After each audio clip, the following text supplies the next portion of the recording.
Hi guys, my name is Fahd Dawood. Welcome back to my YouTube channel. Today I wanted to discuss something very particular, very peculiar. Inevitably, over the last 3 to 4 years, when I'm sitting down with a client and talking to them about how far the Dubai market has come in terms of maturity, even though we agree that it's still maturing, I end up telling them about this period.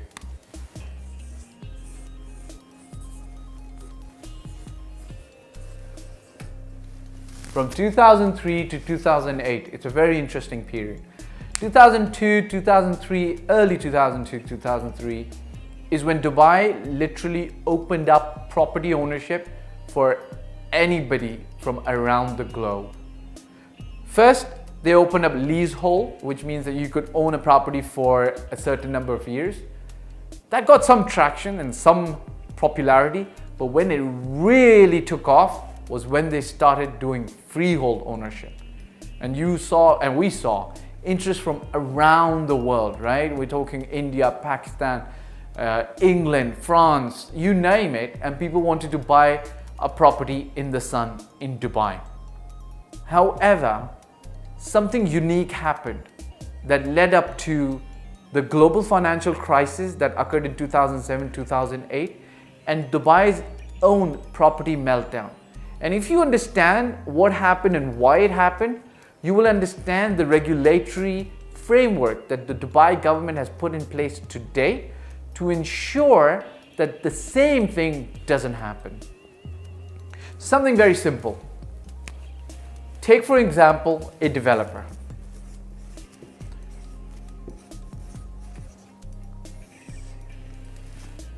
From around the world, they saw that there was opportunity to build and sell apartments in Dubai, came to Dubai, and they approached somebody, let's call him a landowner, who had a piece of land. Simple. Developer comes to the landowner and says, Mr. Landowner, your land seems suitable for a 35-story floor building. I'd like to own it, and I'd like to build some apartments there. Simple, easy. Developer says to the landowner, I'm going to pay you 10% of the land price, and bear with me, I'm bringing the rest pretty soon. Fair? Everything's okay till then. Developer takes that land to an architect, a consulting firm, shows them that parcel of land and says, look, tell me the kind of apartments I can build, what kind of tower I can build, make it ready at least on paper. The consultant does that because they get paid for it, right? So the consultant gets money for it. They got their money over here. Then they go to a marketing company and they build that looks like a brochure, right? With some floor plans, some amenities. We're going to put a tennis court. We're going to put a basketball in the building, etc., etc. Once they've done that, what they generally did was they went to a hotel and the newspapers, booked a big ballroom in the hotel, hired some nice beautiful models, announced the launch. So let's use black here. They announced the launch of this nice, beautiful tower overlooking the water, perhaps even with views of Burj Khalifa, right? What this did was attracted buyers who came in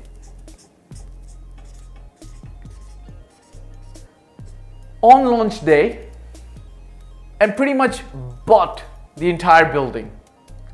The only difference is that when they bought all the apartments, they paid only 10%.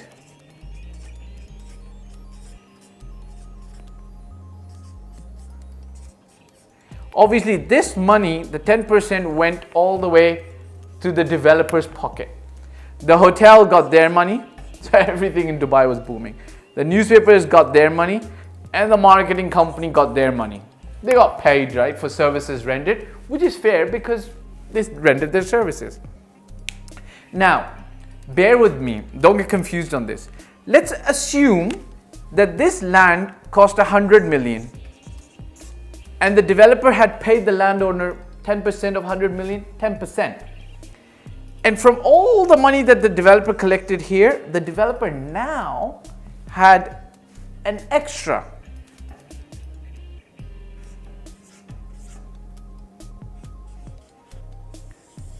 100 million collected from the 10%. Yeah, makes sense? This is what not all the developers did, but a lot of developers did this, right? They took this 100 million, they went to the landowner, they gave him another 70%, which was 70 million. Now, only 30 million was a balance remaining to the landowner. Yeah. But guess what? This 30 million, oh, by the way, once the launch was successful, they announced it in the newspaper that it was all sold out, which further fueled a lot of speculation in the market. With this 30 million, what the developer ended up doing was it went to 3 more landowners and they said, I want to take options on your land, and they paid them 10 million each. Because the developer was pretty certain that he could repeat this, go to the architect, the marketing firm, hotel, newspaper, launch the tower, pretty much sell it, collect more money. Now, why would people continue buying in Dubai? Very simple. Everybody here who paid 10%, and let's assume they paid 100,000, was pretty much easily able to sell this for 125,000 dirhams. So 25,000 dirhams, let's call it profit for lack of a better word. Essentially what they did, these buyers were speculators, including the developer. Let's not blame the landowner yet. Essentially, the developer launched more because they were able to resell every other launch that happened by that same developer or any other developer. You would find that the buyers, and then there were more buyers coming into the market, would go and buy more apartments because they could just resell them to other people. This is the time when in Dubai, these sales were not even recorded in the land department. The land department was there, existed, but people didn't know that these sales had to be registered there, and these were sales being made in coffee shops. Now, the music stopped, so to speak, in 2007 and 2008 when there was this global financial crisis, right? I call it the GFC. Well, it's famously called the GFC, the global financial crisis. When the GFC hit, Lehman Brothers collapsed. A lot of us still thought that Dubai is going to be immune to it, but slowly and gradually, the music started slowing down, and then ultimately it stopped. To the extent where anybody who had bought anything in a building or a tower could now not resell it to anybody else. Now the problem was that all these buyers, not all, I wouldn't say all, but a lot of these buyers had only bought an option on the apartment.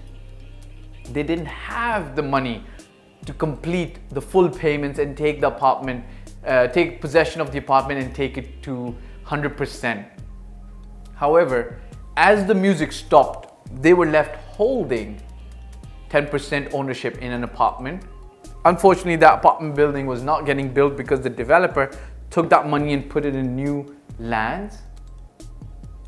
And now at this stage, the developer had an option.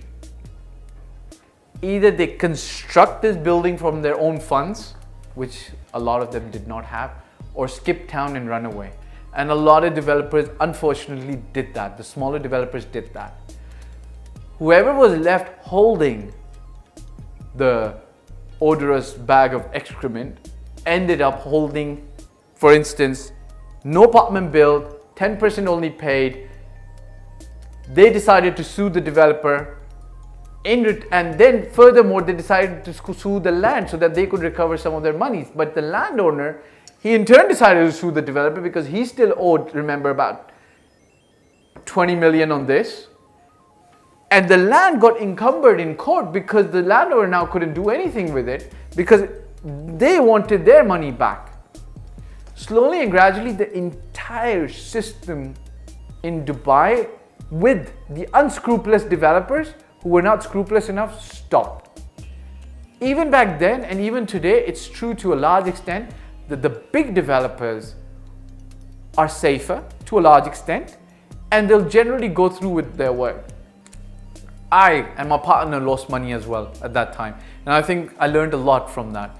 I remember one very large developer, we bought one of their towers. This is a government developer, I'm not going to name it, but we bought in one of their prime downtown buildings.